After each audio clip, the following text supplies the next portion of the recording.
పవన్ కళ్యాణ్ గారి ఒక వెహికల్ కూడా ఆయన పెట్టిన పేరు వారాహి. సో ఏంటంటే ఇప్పుడు ఇది బాగా హాట్ టాపిక్ అయిపోయింది. వారాహి దీక్ష తీసుకున్నారు ఆయన. అసలు ఈ వారాహి దీక్ష అంటే ఏంటి గురువు గారు? శ్రీ మహాగణాధిపతయే నమ. ఐం మహాసరస్వత్యే నమ. శ్రీ లలితాంబికాదేవియే నమ. వారాహి అమ్మవారు ఏమిటి అంటే, మామూలుగా సప్తమాతృకలలో ఒక అమ్మవారు. ఇంకా మనము లోతుగా పరిశీలిస్తే లలితాంబిక అమ్మవారి దగ్గర సర్వ సైన్యానికి కూడా ఈమె యొక్క ఇదే ఉంటుంది కాక. వారాహి అమ్మవారు చాలా విశేషాలు ఉంటాయమ్మా అమ్మవార్లది. ఎందుకంటే మూలము జగన్మాత జగత్ పిత అని కదా పేర్లు పార్వతీ పరమేశ్వర్లకు. ఏది మాట్లాడుకున్నా మనము మూలము పార్వతీదేవి యొక్క అంశతో ఉండేటువంటివే ఇవన్నీ కూడా. వారాహి అమ్మవారి యొక్క గొప్పతనం ఏమిటంటే, ఈ మధ్య ఒక్కొక్కరు ఈ సెలబ్రిటీస్, పవన్ కళ్యాణ్ గారు ఎప్పుడైతే వారాహి అని ఆ రథానికి పేరు పెట్టారో, ఆయన రథానికి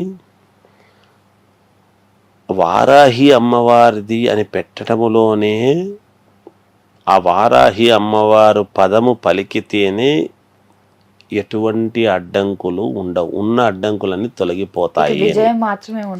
విజయము లభించడమే ఉంటుంది కాక.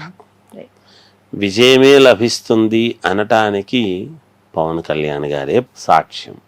ఆయన ఆ వారాహి అని పేరు పెట్టి దాని మీద ఆయన ప్రచారం చేయటం, డైరెక్ట్గా అసెంబ్లీలోకి వెళ్ళటము, డిప్యూటీ చీఫ్ మినిస్టర్గా ఆయన ప్రమాణ స్వీకారం చేయటము, అత్యున్నతమైనటువంటి పదవిని చేపట్టారు కదా. అందుకని అది విజయము తప్ప వేరే లేదు. ఇంకొకటి చేసేటువంటిది మననము చేసుకునేటువంటి విధానములో మన కోరికలలో స్వచ్ఛత ఉండాలమ్మా. ఏది మనము దేవతలను అడుగుతున్నా మన కోరికలలో గనక స్వచ్ఛత ఉంటే తప్పకుండా మనకు విజయం లభిస్తుంది. ఈ వారాహి అమ్మవారు అనగానే లలితా అమ్మవారి దగ్గర సైన్యాధ్యక్షురాలిగా ఆమె ఉంటుంది. ఈ వారాహి అనేటువంటిది గుప్త నవరాత్రులు అని కూడా మనకు ఇప్పుడు ఆషాఢ మాసములో ఈ అమావాస్య అయిన తరువాత పాడ్యమి నుంచి నవమి వరకు గుప్త నవరాత్రులోను వస్తాయి. మామూలుగా వారాహి అమ్మవారి పూజలు చేయటం అనేటువంటివి గుప్తముగా చేయవలసినటువంటివి, బహిర్గతముగా చేయవలసినటువంటివి కావు. ఎందుకు కావు అంటే, మనకు ఒక పని కావాలి అన్నప్పుడు అది గుప్తముగా ఉంచుకొని పని అయిన తర్వాత ఇదిగో అని చూపించటం అనేటువంటిది అవసరం. ఎప్పుడు కూడా రైతులకు కూడా చాలా ప్రాధాన్యత కలిగినటువంటిది, ప్రాముఖ్యత కలిగినటువంటి ఇది. పూర్వం, ఇప్పుడు కూడా ఉంది లేదని కాదు, కానీ ఈ ప్రతి చేన్లోనూ తోటల్లోనూ చిన్న గుడిలాగా కట్టుకొని అమ్మవారిని పెట్టుకొని ఉంటారు తోటల్లో. ఆ తోటల్లో ఆ భూములు బాగా పండాలి, పంటలు బాగా పండాలి అంటే ఈ వారాహి నవరాత్రులు అనేటువంటివి చేసేటువంటి వాళ్ళు గుప్తముగా చేసి రోజు నివేదనలు అన్ని పెట్టి ఆ రైతులు ఆయా చేన్లకు, ఆ తోటలకు ఆ పెట్టినటువంటి ప్రసాదాన్నంతా కూడా పరిహారంగా అక్కడ చేసేటువంటి వాళ్ళు. అలా చేస్తే వచ్చేటువంటిదే దశమి నాడు తొలకరి చినుకులు వానలు అని పడటము. నవమి వరకు చేస్తే దశమి నాడు వర్షాలు రావటం అనేటువంటిది. ఏకాదశి అని ఆ మరుసటి రోజు ఇత్తనాల ఏకాదశి అని ఇత్తనాలు వేయటం అనేటువంటిది, సేద్యము చేసుకొని ఇత్తనం వేయటం అనేటువంటిది జరుగుతుంది. ఇక్కడ మనం గమనించాల్సినటువంటి విషయం, అందుకని రైతులకు ఈ ఆషాఢ శుద్ధ ఏకాదశి తొలి ఏకాదశి అని అంటాం. ఆ తొలి ఏకాదశి అనేటువంటిది వచ్చేదానికంటే ముందు భూమి పూజలు అనేటివి జరుగుతూ ఉంటాయి. అవును. అంతకంటే పూర్వము ఇవాళ నిధులు నిక్షేపాలు అన్నీ ఉన్నాయి అంటే ఇవాళ బ్యాంకుల్లో లాకర్లు అన్నీ పెట్టుకున్నాం మనం. పూర్వము బ్యాంకులు లాకర్లు లేవు కదా. అంతకంటే ముందు రాజులు పరిపాలించేటువంటి రోజులలో ఈ ధనాన్ని సంపదను అంతా కూడా ఒక చోట భూమిలో భద్రపరచి దానికి వారాహి పూజలు చేసేటువంటి వాళ్ళు. సర్వ సైన్యాధ్యక్షురాలు అంటే అర్థం ఏమిటి? ఎటువంటి ఇబ్బందులు రాకుండా కాపలా కాయటమే అమ్మవారి యొక్క. గురుగారు, ఈ దీక్ష ఎన్ని రోజులు ఉంటుంది? 9 రోజులా లేకపోతే 11 రోజులు ఉంటుందా? నవరాత్రులు అన్నాము కదమ్మా. 9 రోజులు. వారాహి నవరాత్రులు, గుప్త నవరాత్రులు అంటున్నాము. నిజంగా 9 రోజులు మాత్రమే ప్రాధాన్యత.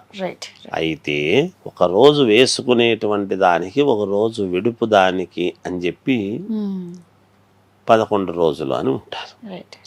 వాళ్ళ సౌకర్యం కొద్దీ మనకు భగవంతుడి మీద అమ్మవారి మీద భక్తి అనేటువంటిది ఉండి చాటుకునేటప్పుడు 11 రోజులు, 21 రోజు, 40 రోజు, 41 రోజు, 54 రోజులు, 108 రోజులు ఎవరి సౌకర్యం కొద్దీ వాళ్ళు వేసుకోవచ్చు. తప్పేమీ లేదు అందులో.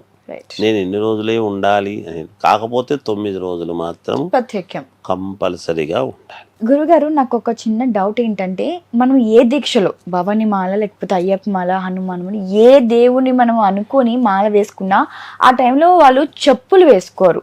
కానీ ఇక్కడ మనకి డిప్యూటీ సీఎం పవన్ కళ్యాణ్ గారు మాత్రం చెప్పులు వేసుకునే ఆ దేవుడికి కావాల్సిన సామాగ్రి కావచ్చు, ఇతర వస్తువులు కూడా ఆయన పట్టుకోవడం ముట్టుకోవడం జరుగుతుంది. మరి అది ఎంతవరకు కరెక్ట్, ఎలా చూడవచ్చు దాన్ని? అమ్మా, ఇది ఒకటి మాట్లాడాలి మనం. నిజానికి చాప నిద్ర, బ్రహ్మచర్య దీక్ష, అవును, రోజు అమ్మవారిని అనేక రకాల మాలాంటి వాళ్ళమంటే నిత్యము పూజలు ఆరాధన చేస్తూ ఉంటాము కాబట్టి ఆరాధించే విధానంలో శాస్త్రోక్తముగా ఆరాధించాలి అంటే దానికి అంగన్యాస కరన్యాసములతో చేసేటువంటి ఒక విద్యా విధానం అనేటువంటి ఒక విధానం అనేది ఒక పద్ధతి ఉంటుంది దానికి. అవి లేకుండా చేయటం అనేటువంటిది కాదు. కొంతమంది అర్చనల ద్వారా కుంకుమార్చన చేస్తూ అనుకూలాన్ని బట్టి చేసుకునేటువంటి విధానం అనేది ఉంటుంది. మీరన్నారు చెప్పులు వేసుకోవటము అనేటువంటిది. చెప్పులు వేసుకోకూడదు, కానీ దీంట్లో ఒక ఇది, మనము రెగ్యులర్గా వాడేటువంటి చెప్పులు వేసుకోకూడదు. అదే పనిగా దీక్షాపరంగా ఏమైనా మరి బయట కూడా పరిస్థితులు, ఎంగిళ్ళు అవి ఇవి ఎవరో ఉమ్ముతారు, తొక్కడము చేయటము, ఇవన్నీ ఎలా ఉంటాయో తెలియదు. ఆయన డిప్యూటీ చీఫ్ మినిస్టర్ కాబట్టి బయట ఏదో తిరిగేటువంటి విధానాలు అవి నలుగురిలో వెళుతూ ఉన్నప్పుడు తిరగాలి, చెయ్యాలి అనేది ఉంటుంది. కాబట్టి దీక్షపరంగా దీక్ష ఉంటున్నారు అనుకుంటాను నేను. కానీ చెప్పులు మాత్రము మళ్ళీ వదిలిన తర్వాత అవి మళ్ళా ఇంటికి వెళ్ళిన తర్వాతనో లేదా ఆ పూజ చేస్తున్న సమయంలోనో మళ్ళీ దానికి యథావిధిగా స్నానము అనుష్ఠానము చేసుకొని మళ్ళీ దాని గురించి చేస్తుంటారని నాకున్న భావన. మరి అలాగే తొక్కుతూ పోతూ చేయటం అనేటువంటిది కూడా శరీరానికి కూడా ఆరోగ్యము అవసరము. భక్తి ఎంత అవసరమో ఆరోగ్యం కూడా అంతే అవసరము కదమ్మా. అందుకని ఏదో అవి ఇవి తొక్కి చేసి అపవిత్రమయ్యేటువంటి దానికంటే చెప్పులు, కొత్త చెప్పులు అదే పనిగా దాని గురించే అనేటువంటి ఒక ఇది వేసుకుంటూ పాతవి కాకుండా ఆ సందర్భం వరకు వేసుకొని దానిని పక్కకు పెట్టేసుకోవటం అనేటువంటి కూడా ఉండవచ్చునేమో అని నేను అనుకుంటున్నాను. అలా ఉంటే కూడా పర్వాలేదు. గురువుగారు, వారాహి దీక్ష అనేది సాంప్రదాయంగా ముందు నుంచే ఉందా, లేకపోతే ఈ డిప్యూటీ సీఎం పవన్ కళ్యాణ్ గారు ఇలా వారాహి ఒక రథం పెట్టారు కాబట్టి ఆ దీక్ష ఏమైనా కొనసాగించారా, లేకపోతే మొదలు పెట్టారా? అలా ఏమీ లేదమ్మా, మొదటి నుంచి కూడా ఉన్నది. అన్ని మొదటి నుంచి ఉన్నవే, ఇవేమి కొత్తగా ఉన్నవి ఏమీ కాదు. కాకపోతే మనము ఏది పట్టించుకోలేదు. మామూలుగా సప్తమాతృకలు అనేటువంటివి ఈ రోజుది కాదు కదా, మనకు చరిత్ర ప్రామాణికం ఉన్నది కదా తల్లి మనకు. అవును. అందువల్ల అందరూ దేవతలు మొదటి నుంచి కూడా ఉన్నాయి. ఉమ్, నేను ఇదే చెప్తున్నాను కదా, ఎప్పుడో రాజులు పూర్వము ధనాన్ని ఒక చోట అని పెట్టి ఉమ్, ఒక పద్ధతి అని చెప్పి చేసి ఉండేవాళ్ళు. ఉమ్, అందుకని ఇవన్నీ కూడా మొదటి నుంచి కూడా ఉన్నాయమ్మా. కాకపోతే పవన్ కళ్యాణ్ గారు ఎంచుకోవటం అనేటువంటిది ఆ వారాహి అనేటువంటిది ఎంచుకుని, అంటే వరాహము అని. వరాహము అంటే ఏమిటి మనకు తెలుసు. వరాహ రూపము అంటే పంది అవతారం. మరి మనకు దశావతారాలలో శ్రీ మహావిష్ణువు వరాహ అవతారం ఎత్తాడు అనేటువంటిది తెలుసు. వరాహము పురుష అవతారము అనేటువంటిది ఎప్పుడైతే ఉంటుందో స్త్రీ అవతారం ఉండాలి కదా, అవును. వారాహి. ఓహో, వరాహం, వరాహము వారాహి. Okay okay. అందుకని ఏది కూడా ప్రతిది ప్రామాణికము మనకు ఉన్నాయి, లేకపోలేదు. వారాహి అమ్మవారు అనేటువంటిది మొదటి నుంచి కూడా ఉన్నది. ఉమ్, ఆయన ఆ రథానికి పేరు పెట్టుకోవటం కొంచెం ఇంకా అనేటువంటి దాని వలన ప్రతి వాళ్ళ యొక్క దృష్టి అటువైపుకు పడడం మళ్ళింది. జరిగినది. మళ్ళీ అందరూ ఒక్కసారిగా తదేక దృష్టితో దాన్ని చేయడం జరుగుతుంది. సుఖ పలకలేని వాళ్ళు వరాహం అనడము, వారాహి అమ్మవారు అనేటువంటిది అది చాలా మహిమాన్వితమైనటువంటి ఇదమ్మా. పేరు తలిస్తేనే విజయం అనేటువంటిది ఉన్నది.